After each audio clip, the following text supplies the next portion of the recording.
Hello, good morning, सुप्रभात आप सभी को।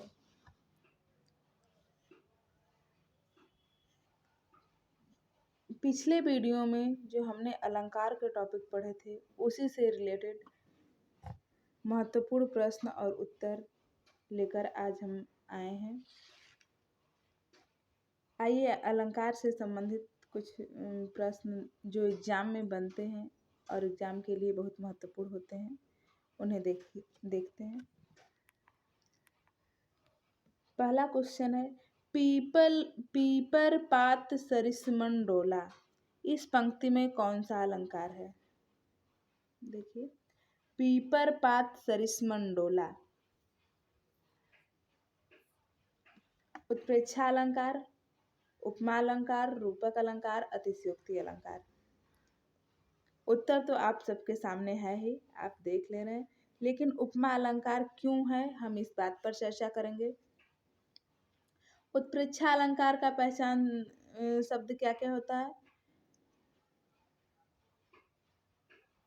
मनु मनहु मानो, जनु जनहु जानो। जैसा कि मैंने अपने पिछले वीडियो में बताया कि उत्प्रेक्षा अलंकार का पहचान शब्द होता है मनु मनहु मानो, जनु जानहु जानो। उपमा अलंकार का क्या होता है? सा से सी सम सरिस सदृश ज्यों त्यों। तो आप यहाँ पर देख सकते हैं, यहाँ पर क्या लगा है? सरिस, तो इसलिए यह उपमा अलंकार होगा। दूसरे प्रकार से देखते हैं, पीपर पात यानी पीपल का पत्ता, सरिस मन डोला, मन डोला, मन जो है पीपल के पत्ते के समान डोला। तो कहने का तात्पर्य यह है कि उपमेय और उपमान यहाँ पर दोनों हैं, इसलिए उपमा अलंकार होगा। नेक्स्ट देखिए क्वेश्चन,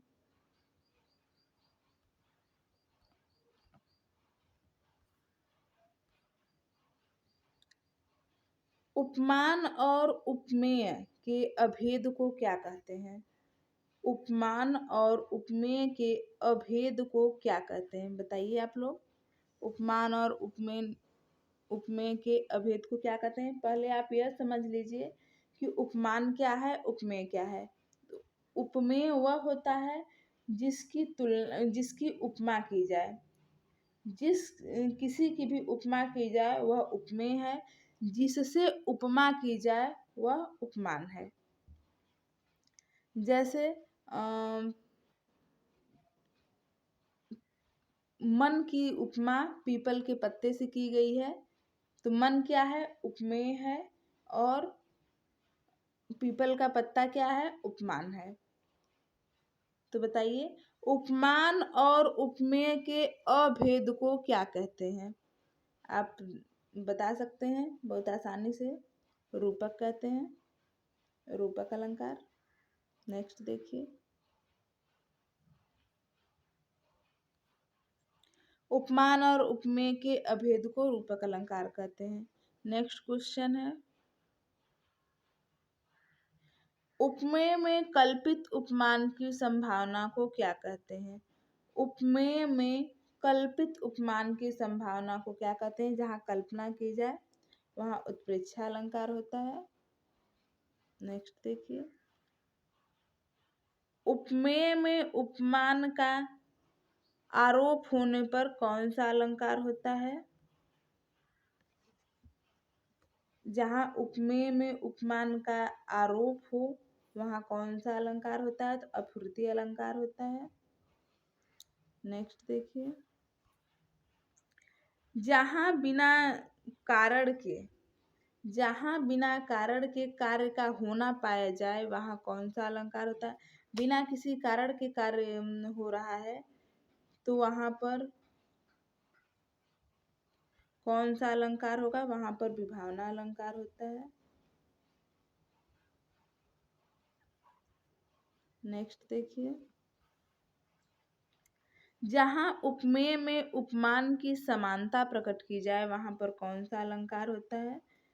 हमने आपको बहुत अच्छे से बताया, उपमेय में उपमान की समानता जहाँ प्रकट हो वहाँ पर कौन सा अलंकार होता है? उपमा अलंकार होता है। इसका प्रतीक चिन्ह क्या है? सा से सी सम सरिस सदृश ज्यों त्यों। जिस किसी भी वाक्य में इतने शब्द आ जाए, इनमें से कोई शब्द आ जाए, वहां पर उपमा अलंकार होता है। और उत्प्रेक्षा की बात करें तो मनु मनहु मानो, जनु जनहु जानो, जिस किसी भी वाक्य में आ जाए वहां पर उत्प्रेक्षा अलंकार होता है। नेक्स्ट देखिए, जहां उपमेय का निषेध करके उपमान का आरोप किया जाए वहां कौन सा अलंकार होता है? जहां उपमेय का निषेध मतलब उपमेय को हटा करके उपमान का आरोप किया जाए वहां पर कौन सा अलंकार होता है? बताइए आप लोग। वहां पर रूपक अलंकार होता है। नेक्स्ट देखिए, जहां शब्दों की आवृत्ति, जहां शब्दों ध्यान से समझिएगा, जहां शब्दों की आवृत्ति किंतु उनके अर्थ अलग अलग हों वहां कौन सा अलंकार होता है? शब्दों की आवृत्ति हो रही है लेकिन शब्द अलग अलग हैं, वहां कौन सा अलंकार होगा? तो यमक अलंकार होगा। जैसे काली घटा का घमंड घटा, 3 बेर खाती थी वो 3 बेर खाती है, सजना है मुझे सजना के लिए, आदि। नेक्स्ट, श्लेष अलंकार होता है। श्लेष अलंकार किसका भाग है? शब्दालंकार का भाग है या अर्थालंकार का भाग है? बताइए आप लोग।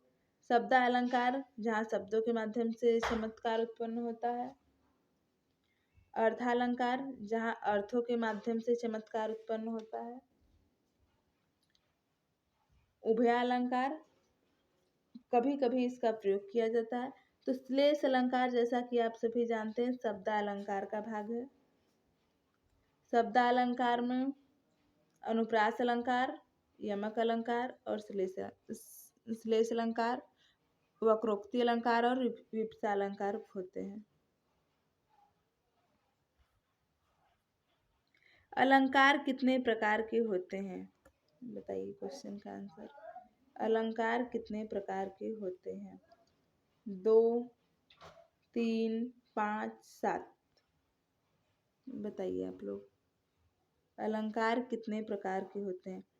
तो अलंकार 3 प्रकार के होते हैं और मुख्य रूप से अलंकार 2 प्रकार के होते हैं। अलंकार 3 प्रकार के होते हैं लेकिन मुख्य रूप से बात करें तो 2 ही प्रकार के होते हैं।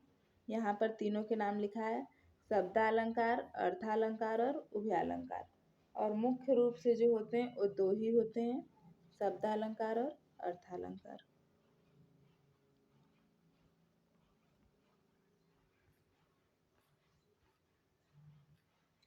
जहाँ उपमेय में उनके उपमानों की शंका होती है वहाँ कौन सा अलंकार होता है? यहाँ पर शंका की बात हो रही है। जहाँ उपमेय में उपमानों की शंका होती है वहाँ कौन सा अलंकार होता है? तो वहाँ भ्रांतिमान अलंकार होता है। निम्नलिखित में से कौन सा अर्थालंकार है? बताइए आप लोग, कौन सा अर्थालंकार का भाग है? श्लेष अलंकार, यमक अलंकार, वक्रोक्ति अलंकार या फिर रूपक अलंकार? तो ये तीनों आप जानते हैं शब्दालंकार के भाग हैं, लेकिन रूपक अलंकार अर्थालंकार का भाग है।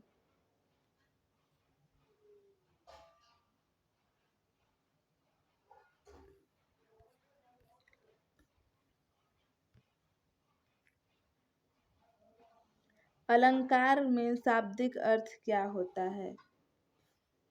वस्त्र, वर्ण, आभूषण, विशिष्ट। राइट आंसर है आभूषण।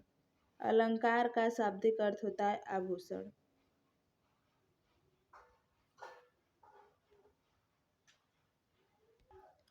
शब्दालंकार के कितने भेद होते हैं? शब्दालंकार के कितने भेद होते हैं बताइए आप लोग। शब्दालंकार के 5 भेद होते हैं। शब्दालंकार के 5 भेद होते हैं। कौन कौन से 5 भेद हैं वो भी देख लीजिए आप लोग।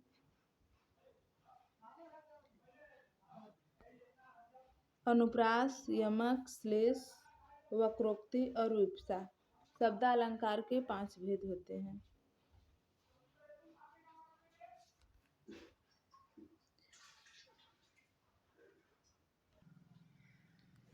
शब्दालंकार के 5 भेद होते हैं।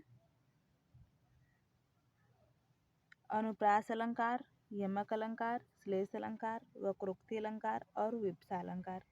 नेक्स्ट क्वेश्चन आप लोग देखिए।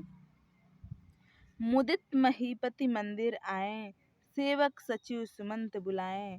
इस पंक्ति में कौन सा अलंकार है? बहुत आसानी से बता सकते हैं आप लोग।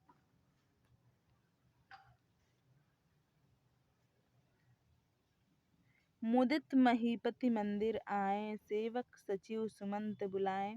यहाँ पर आप देख सकते हैं म वर्ण की आवृत्ति है मुदित महीपति मंदिर, और यहाँ स वर्ण की आवृत्ति है सेवक सचिव सुमंत। जहाँ पर वर्णों की आवृत्ति बार बार होती है वहाँ कौन सा अलंकार होता है? अनुप्रास अलंकार। नेक्स्ट क्वेश्चन देखिए। 3 बेर खाती थी वे 3 बेर खाती है। इस पंक्ति में कौन सा अलंकार है? बताइए। 3 बेर खाती थी वो 3 बेर खाती है। इस पंक्ति में कौन सा अलंकार है? अनुप्रास अलंकार, श्लेष अलंकार, यमक अलंकार या फिर रूपक अलंकार। तो यहाँ पर 3 बेर एक ही शब्द 2 बार आया है और दोनों का प्रत्येक जगह अलग अलग अर्थ है, इसलिए यहाँ पर यमक अलंकार होगा। कौन सा अलंकार? यमक अलंकार। चरण कमल बंदो हरिराई। इस पंक्ति में कौन सा अलंकार है? चरण कमल बंदो हरिराई। इस पंक्ति में कौन सा अलंकार है? बताइए आप लोग। उपमा अलंकार, रूपक अलंकार, श्लेष अलंकार या फिर अतिशयोक्ति अलंकार। यहाँ पर रूपक अलंकार है। चरण रूपी कमल। Next question. नीचे दिए गए विकल्पों में से कौन सा रूपक अलंकार है? बताइए आप लोग। इसका मुख चंद्रमा के समान है, चंद्रमा इसके मुख के समान है, इसका मुख ही चंद्रमा के समान है, यह मुख है अथवा चंद्रमा। इनमें से कौन सा रूपक अलंकार है? तो आप यहाँ देख सकते हैं इसका मुख ही चंद्रमा के समान है, यही क्या है? रूपक अलंकार। Option C is right. Next question देखिए आप लोग। रूपक अलंकार कहाँ होता है? रूपक अलंकार कहाँ होता है? जहाँ उपमेय उपमान की समानता, तो आपको पता होगा समानता में उपमा होता है। उपमेय उपमान के अभेद में कौन होता है? रूपक होता है। तो इसका राइट आंसर है बी इज राइट आंसर। उपमेय उपमान के अभेद में रूपक अलंकार होता है और उपमेय उपमान की समानता में उपमा अलंकार होता है। Next question. तरन तरुजा तट तमाल तरवर बहुछाएं। यहाँ पर बताइए कौन सा अलंकार है? तरनी तरुजा तट तमाल तरवर बहुछाएं। यहाँ पर त वर्ण की आवृत्ति बार बार हुई है, इसलिए यहाँ पर कौन सा अलंकार होगा? वेरी गुड, अनुप्रास अलंकार। जहाँ पर वर्णों की आवृत्ति बार बार होती है वहाँ पर अनुप्रास अलंकार होता है। Next question. नवल सुंदर श्याम शरीर की सजल नीरद सी कल क्रांति थी। इस पंक्ति में कौन सा अलंकार है? एक ऑप्शन कहाँ गया? देखिए।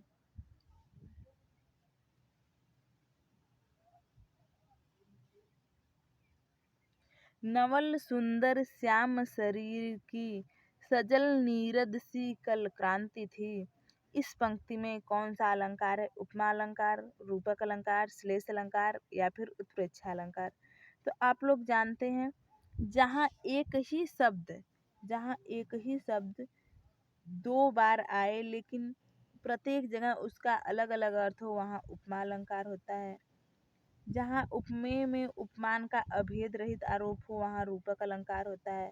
जहाँ एक ही शब्द के 3 या 3 से अधिक अर्थ हों और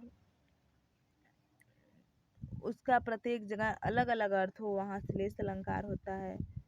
उत्प्रेक्षा अलंकार जनु जनहु जानो मनु मनहु मानो। जहाँ कहीं भी ए शब्द दिख जाए वहाँ उत्प्रेक्षा अलंकार होता है। तो बताइए चारों ऑप्शन में से कौन सा ऑप्शन सही है? देखिए एक बार इस क्वेश्चन को ध्यान से देखिए आप लोग। नवल सुंदर श्याम शरीर की सजल नीरद सी। क्या दिखा आपको? सी किसमें है?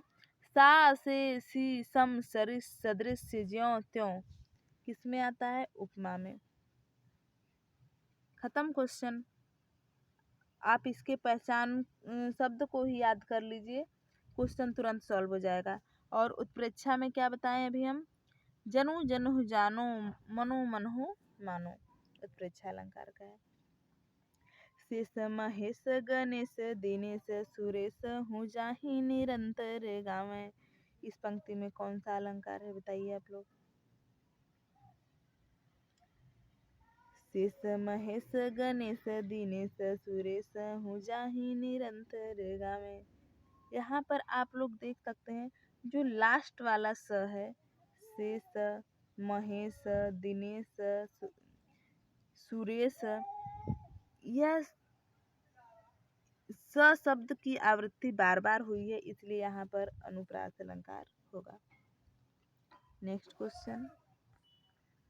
फूले कांस सकल माही फूले कांस सकल माही छाई जनु बरसा ऋतु प्रकट बुढ़ाई। इस पंक्ति में कौन सा अलंकार है बताइए आप लोग? यहाँ पर आप लोग देख सकते हैं फूले कांस सकल माही छाई। जनु क्या है? जनु। बरसा ऋतु प्रकट बुढ़ाई। जनु किसका पहचान शब्द है? तो जनु जनहु जानो मनु मनहु मानो। जनु उत्प्रेक्षा। जहाँ आपको जनु दिख जाए वहाँ बड़े बड़े शब्दों में उत्प्रेक्षा अलंकार लिखकर चले आइए। जनु जनहु जानो मनु मनहु मानो हम बार बार इसलिए बोल रहे हैं क्योंकि सुनकर आपको भी याद हो जाए। नेक्स्ट क्वेश्चन देखिए। ज्यों ज्यों बूढ़े श्याम रंग त्यों त्यों उज्जवल होए। इसे तो आप देखकर ही बता सकते हैं कौन सा अलंकार होने वाला है। ज्यों ज्यों बूढ़े श्याम रंग। देखिए यह शब्द ज्यों ज्यों का संबंध किससे है? त्यों त्यों से। ज्यों ज्यों बूढ़े श्याम रंग त्यों त्यों उज्जवल होए। तो यहाँ पर इस पंक्ति में कौन सा अलंकार है? यहाँ पर विरोधाभास अलंकार है। आगे देखिए। चरर मरर खुल गए रौस्फूटों से। इस पंक्ति में कौन सा अलंकार है? चरर मरर खुल गए रौस्फूटों से बताइए जल्दी से। यहाँ पर भी आप शब्द के अंत में देख सकते हैं र वर्ण की आवृत्ति हुई है, इसलिए यहाँ पर अनुप्रास अलंकार होगा। आगे देखिए। कनक कनक ते 100 गुनी माँ दक्ता अधिकाय वा खाए बौरात नर या पाए बौराए। इस पंक्ति में कौन सा अलंकार है बताइए आप लोग? उपमा यमक अनुप्रास श्लेष। तो यहाँ पर आप देख सकते हैं कनक शब्द 2 बार आया है। हमने आपको बहुत अच्छे से क्लास में बताया था। एक कनक का अर्थ है सोना और दूसरे कनक का अर्थ है धतूरा। एक कनक का अर्थ है सोना, दूसरे कनक का अर्थ है धतूरा। सोने को पाकर इंसान बौरा जाता है और धतूरे को खाकर इंसान बौरा जाता है, इसलिए यहाँ पर एक ही शब्द के 2 अलग अलग अर्थ हैं। यहाँ पर यमक अलंकार होगा। Next question. नवल सुंदर श्याम शरीर में बताइए इस पंक्ति में कौन सा अलंकार है। नवन नवल सुंदर श्याम शरीर में यहाँ पर उल्लेख किया गया है, इसलिए उल्लेख अलंकार है। नेक्स्ट क्वेश्चन देखिए, तीन बेर खाती थी वे तीन बेर खाती है। अभी यह क्वेश्चन ऊपर आया था, यहाँ पर आप तुरंत आंसर कर सकते हैं क्योंकि अभी यह क्वेश्चन रिवाइज हुआ है। तीन बेर, तीन बेर दो बार आया है और दोनों जगह यहाँ पर दो अर्थों में प्रयुक्त हुआ है, इसलिए यहाँ पर यमक अलंकार होगा। इसके अन्य उदाहरण हैं, सजना है मुझे सजना के लिए, काली घटा का घमंड घटा, तीन बेर खाती थी वे तीन बेर खाती है। नेक्स्ट क्वेश्चन, अब अली रही गुलाब में अपत कटीली डार। अब अली रही गुलाब में अपत कटीली डार, इस पंक्ति में कौन सा अलंकार है? तो यहाँ पर अन्योक्ति अलंकार है। नेक्स्ट क्वेश्चन देखिए आप लोग, संदेशनी मधुबन कूप भरे में, इस पंक्ति में कौन सा अलंकार है? संदेशनी मधुबन कूप भरे में, यहाँ पर बहुत ही बढ़ा चढ़ाकर वर्णन जहाँ किया जाए वहाँ पर अतिशयोक्ति अलंकार होता है। छोटी सी बात को बहुत बढ़ा चढ़ाकर वर्णन करना ही अतिशयोक्ति है। उपर्युक्त पैराग्राफ में अतिशयोक्ति अलंकार है। पटपीत मानहु तड़ित रुचि, सुचि नवमी जनक सुतावर, इस पंक्ति में कौन सा अलंकार है? बताइए आप लोग। उपमा अलंकार, रूपक अलंकार, उत्प्रेक्षा अलंकार या उदाहरण अलंकार।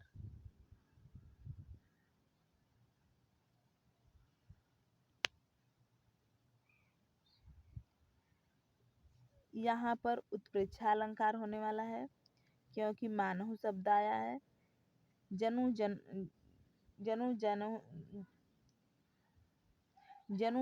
जानो, मनु मानहु मानो, इसलिए यहाँ पर उत्प्रेक्षा अलंकार है। इसका आंसर गलत लिखा है नीचे, आप लोग उसको ध्यान मत दीजिएगा।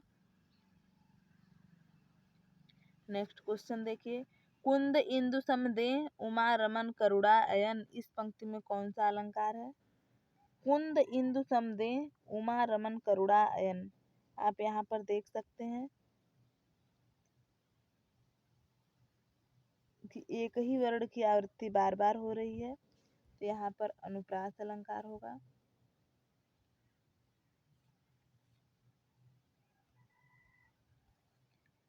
नेक्स्ट क्वेश्चन, निम्नलिखित में से कौन सादृश्य मूलक अलंकार नहीं है? सादृश्य मूलक अलंकार कौन नहीं है? तो आप जानते हैं उपमा भी है, रूपक भी है और उत्प्रेक्षा भी है। विशेषोक्ति अलंकार सादृश्य मूलक अलंकार नहीं है। नेक्स्ट क्वेश्चन, रावण सर सरोज बनवारी, चली रघुवर सिलिमुख धारी, इस पंक्ति में कौन सा अलंकार है? रावण सर सरोज बनवारी, चली रघुवर सिलिमुख धारी, पूछा इस पंक्ति में कौन सा अलंकार है? तो यहाँ पर एक ही शब्द के तीन या तीन से अधिक अर्थ हैं, इसलिए यहाँ पर श्लेष अलंकार होगा। नेक्स्ट क्वेश्चन, ऊषा सुनहले तीर बरसती, जय लक्ष्मी सी उदित हुई, फिर से लाइन को पढ़ लीजिए, आपको तुरंत आंसर मिल जाएगा। उषा सुनहले तीर बरसती, जय लक्ष्मी सी उदित हुई, इस पंक्ति में कौन सा अलंकार है? तो आप देख रहे हैं यहाँ पर उषा की तुलना मानव से किया गया है, तो यहाँ पर कौन सा अलंकार होगा? मानवीकरण अलंकार। नेक्स्ट क्वेश्चन देखिए, बिनु पद चले सुने बिनु काना, कर बिनु करे कर्म करें विधि नाना, इस चौपाई में कौन सा अलंकार है? बताइए आप लोग। विषम अलंकार, विभावना अलंकार, असंगति अलंकार, तद्गुण अलंकार। तो बिनु पद चले सुने बिनु काना, कर बिनु कर्म करें विधि नाना, ये आपको हमने पढ़ाया था कि इस पंक्ति में विभावना अलंकार है। नेक्स्ट क्वेश्चन, कुल कानन कुंडन मोर पंख, उर्पे बनमाल विराजती हैं। इस पंक्ति में कौन सा अलंकार है, बताइए। आप तुरंत बता सकते हैं इसको बिना कुछ सोचे समझे। क वर्ण की आवृत्ति आप देख रहे हैं हम, जहाँ वर्णों की आवृत्ति हो वहाँ अनुप्रास अलंकार होता है।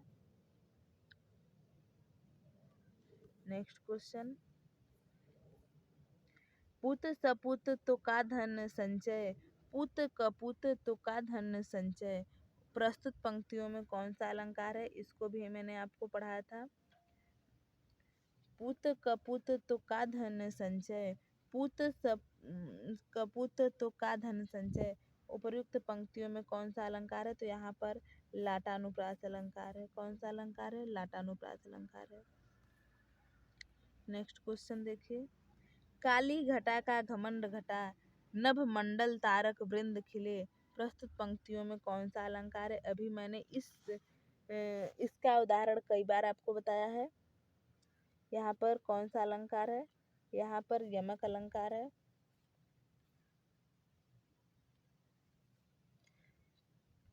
घटा मतलब बादल और घटा मतलब कम होना, तो यहाँ पर लिखा गया है काली घटा मतलब काले बादल का, घमंड घटा मतलब कम हो गया घमंड। एक ही शब्द के दो जगहों पर दो अलग अलग अर्थ हैं, इसलिए यहाँ पर यमक अलंकार है। नेक्स्ट क्वेश्चन,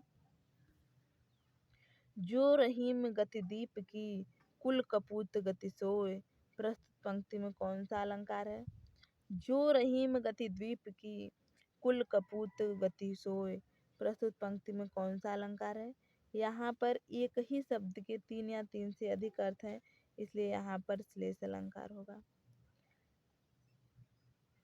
जब आप लोगों को क्वेश्चन का आंसर न समझ में आए, तब एक ही प्रश्न को कम से कम दो या दो से अधिक बार, 2 बार, 3 बार, 4 बार उसको पढ़िए। उसके पढ़ने से ही 50% क्वेश्चन आपके आंसर आपको मिल जाते हैं, क्योंकि प्रश्न का उत्तर देने के लिए सबसे पहले प्रश्न को समझना जरूरी है, इसके बाद आप उत्तर देंगे। नेक्स्ट क्वेश्चन देखिए आप लोग, पीपर पात सरिस मंडोला। आप यहाँ पर पहचान शब्द को खोजिए। पहले कुछ पहचान शब्द मिल रहे हैं आपको। पीपर पात सरिस मंडोला, पीपल पत्ते के समान, यह भी रिवाइज क्वेश्चन है, तो इसका भी कौन सा अलंकार होगा, उपमा अलंकार।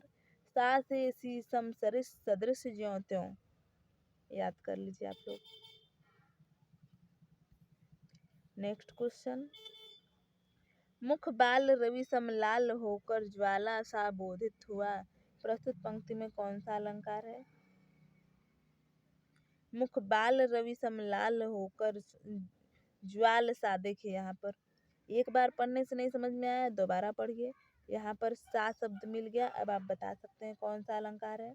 अभी इसके पहले वाले क्वेश्चन में मैंने बताया सा से सी सम सरिस सदृश ज्यों त्यों, तो यहाँ मिल गया ना आपको सा, मतलब उपमा अलंकार है। आगे देखिए,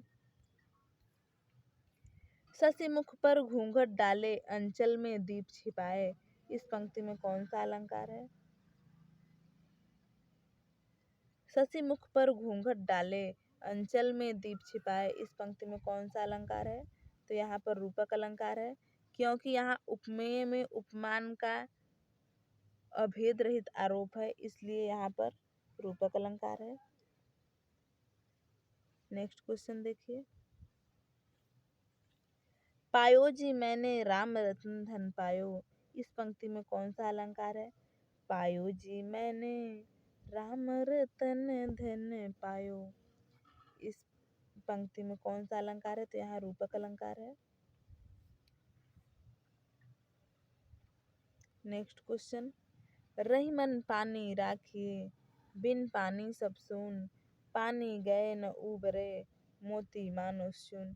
यहाँ पर आप देख सकते हैं पानी शब्द का प्रत्येक जगह अलग अलग अर्थ है, इसलिए यहाँ पर श्लेष अलंकार होगा। जहाँ एक ही शब्द के तीन या तीन से अधिक अर्थ हों, वहाँ पर श्लेष अलंकार होता है।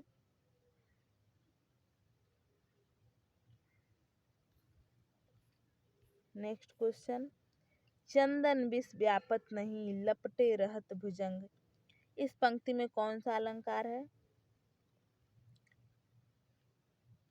चंदन विष व्यापत नहीं, लपटत रहत बिजंग। यहाँ पर अतद गुण अलंकार है, याद कर लीजिएगा आप लोग। नेक्स्ट देखिए, पाप प्रहार कई सोई, भरी क्रोध जल जाई न कोई। इस पंक्ति में कौन सा अलंकार है? तो यहाँ पर श्रुत्यानुप्रास अलंकार है, जो अनुप्रास अलंकार का भेद है। प वर्ण की आवृत्ति हुई है और अनुप्रास अलंकार का भेद है श्रुत्यानुप्रास अलंकार। मन सागर मनसा लहरी, बूढ़े बहे अनेक। इस पंक्ति में कौन सा अलंकार है? फिर से पढ़िए इसको। मन सागर मनसा लहरी, बूढ़े बहे अनेक। इस पंक्ति में कौन सा अलंकार है? अतद्गुण अलंकार, रूपक अलंकार, श्लेष अलंकार, वक्रोक्ति अलंकार। तो यहाँ पर उपमेय में उपमान का अभेद रहित आरोप है, इसलिए यहाँ पर रूपक अलंकार होगा। नेक्स्ट क्वेश्चन, मैया मैं तो चंद्र खिलौना ले हूँ। इस पंक्ति में कौन सा अलंकार है? मैया मैं तो चंद्र खिलौना ले हूँ। यहाँ पर भी आप देख सकते हैं उपमेय में उपमान का अभेद रहित, यानी कोई भेद नहीं है।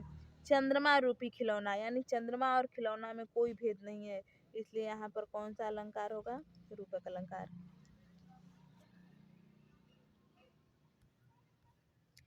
चरण कमल बंद रघुराई। इस पंक्ति में कौन सा अलंकार है?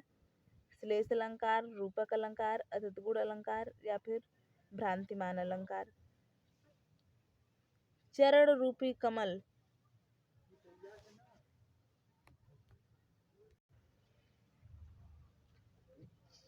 चरण रूपी कमल, यानी यहाँ पर भी उपमेय में उपमान का अभेद रहित आरोप है। चरण ही कमल है, तो यहाँ पर भी रूपक अलंकार है।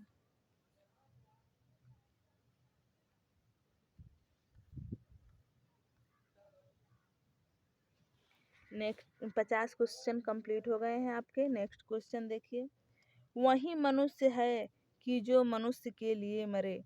वही मनुष्य है कि जो मनुष्य के लिए मरे। इस पंक्ति में कौन सा अलंकार है? तो आप यहाँ देख सकते हैं म वर्ण की आवृत्ति हुई है, इसलिए अनुप्रास अलंकार है। जहाँ वर्णों की आवृत्ति हो वहाँ अनुप्रास अलंकार होता है। जहाँ एक ही शब्द दो या दो से अधिक बार आए और उसके अर्थ प्रत्येक जगह भिन्न भिन्न हो वहाँ यमक अलंकार होता है। जहाँ एक ही शब्द के तीन या तीन से अधिक अर्थ हो वहाँ पर श्लेष अलंकार होता है। जहाँ उपमेय में उपमान का अभेद रहित आरोप हो वहाँ रूपक अलंकार होता है। नेक्स्ट क्वेश्चन देखिए, खिली हुई हवा आई फिरकी सियाई चली गई। इस पंक्ति में कौन सा अलंकार है? खिली हुई हवा आई फिरकी सियाई चली गई। इस पंक्ति में कौन सा अलंकार है? जल्दी से पहचान चिन्ह खोज कर बताइए आप लोग। यहाँ पर आप देख सकते हैं सी। सी किस में लगता है? उपमा। सा से सी सम सरिस सदृश्य ज्यों त्यों, इसका पहचान शब्द है। और उत्प्रेक्षा का जनु जनहु जानो, मनु मनहु मानो, तो यहाँ पर उपमा अलंकार होगा। नेक्स्ट क्वेश्चन, पापी मनुज भी आज मुख से राम नाम निकालते। इस पंक्ति में कौन सा अलंकार है? पापी मनुज भी आज मुख से राम नाम निकालते। इस पंक्ति में कौन सा अलंकार है? तो यहाँ पर दृष्टांत का वर्णन किया गया है, इसलिए दृष्टांत अलंकार है। नेक्स्ट क्वेश्चन, चारों चंद्र की चंचल किरणें खेल रही थी जल थल में। इस काव्य में कौन सा अलंकार है? बताइए आप लोग। यहाँ पर देखिए च वर्ण की आवृत्ति हुई है। च वर्ण की आवृत्ति, चारु चंद्र चंचल, इसीलिए यहाँ पर कौन सा अलंकार होगा? अनुप्रास अलंकार होगा। सो सुख सुजस सुलभ मोहि स्वामी। इस पंक्ति में कौन सा अलंकार है? सो सुख सुजस सुलभ मोहि स्वामी। वर्णों की आवृत्ति अनुप्रास अलंकार।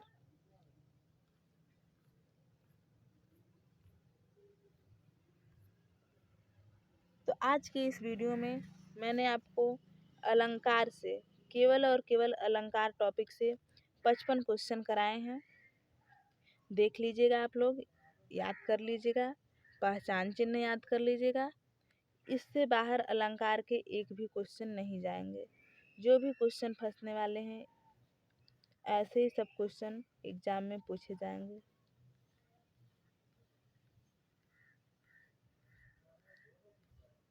मस्त रहिए, पढ़ते रहिए, तैयारी को मजबूत कीजिए।